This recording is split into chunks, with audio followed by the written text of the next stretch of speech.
অবুজ প্ৰাণৰ গধুৰ পাপৰ অজান মন্দৰ বন্দিত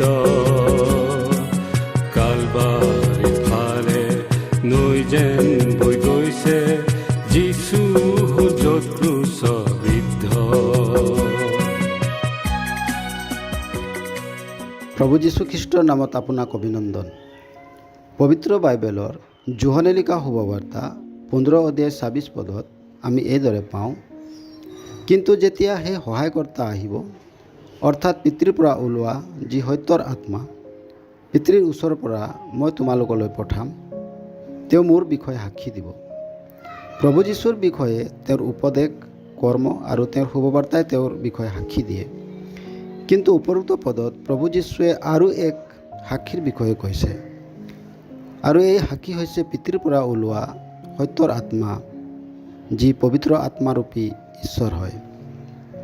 যেতিয়া মানুহক শুভবাৰ্তা শুনোৱা হয়, তেতিয়া পবিত্ৰ আত্মাই তেওঁৰ পাপ, ধাৰ্মিকতা আৰু সুদবিচাৰৰ বাবে তেওঁক নিৰুত্তৰ কৰে। মানুহ পাপী হয়, পবিত্ৰ ও ধৰ্মময় ঈশ্বৰে যাক কেতিয়াও ক্ষমা নকৰে।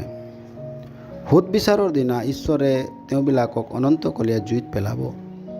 আৰু এই ধৰণৰ পাপী মানুহক বচাবলৈ প্ৰভু যীশুখ্ৰীষ্টই পাপী মানুহৰ পৰিৱৰ্তে ক্ৰুচত মৃত্যুবৰণ কৰি তৃতীয় দিনা মৃত্যুবিলাকৰ মাজৰ পৰা জি উঠিল। পবিত্ৰ আত্মাই এই কাৰ্যক মানুহৰ আগত প্ৰকাশ কৰে আৰু তাৰ সাক্ষী হৈ ৰয়। এইকাৰণে যিকোনোৱে যীশুক প্ৰভু ও মুক্তিদাতা ৰূপে গ্ৰহণ কৰে, তেওঁ পৰিত্ৰাণ পায়। কিন্তু যিকোনোৱে প্ৰভু যীশুক তিৰস্কাৰ কৰে, তেওঁ দুখী বুলি প্ৰমাণিত হয়। আপুনি শুভবাৰ্তা ও পবিত্ৰ আত্মাৰ সাক্ষৰ প্ৰতি কি ধৰণৰ প্ৰতিক্ৰিয়া বা সঁহাৰি দিয়ে?